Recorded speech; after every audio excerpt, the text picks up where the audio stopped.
నమస్తే, welcome to F3 media. నేను మీ anchor రచన. హైదరాబాద్లో ఆషాఢ మాసం వచ్చిందంటే చాలు బోనాల పండుగ ఎంతో అంగరంగ వైభవంగా జరుపుకుంటుంటాం. మరి ఇక్కడ మొదటి బోనం వచ్చేసి జూలై 16 గురువారం రోజున జగదాంబిక అమ్మవారికి బంగారు బోనం సమర్పించారు.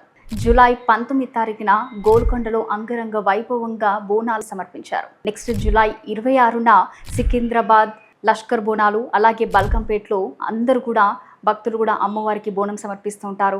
నెక్స్ట్ ఆగస్టు 2వ తారీఖున సికింద్రాబాద్ ఉజ్జయిని మహంకాళి అమ్మవారి బోనాలు ఎంతో అంగరంగ వైభవంగా జరుగుతుంటాయి.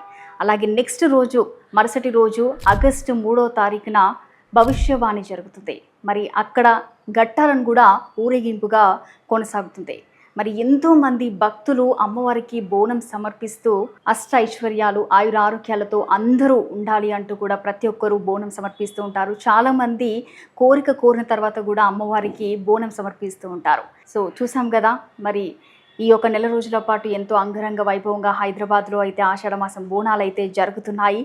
సో ఇది అప్డేట్. సో మరిన్ని అప్డేట్స్ కోసం మా F3 మీడియా ఛానల్ని సబ్స్క్రైబ్ చేసుకోండి, లైక్ చేయండి, షేర్ చేయండి, మీ అభిప్రాయాన్ని కామెంట్ రూపంలో మాకు తెలియజేయండి. Thank you.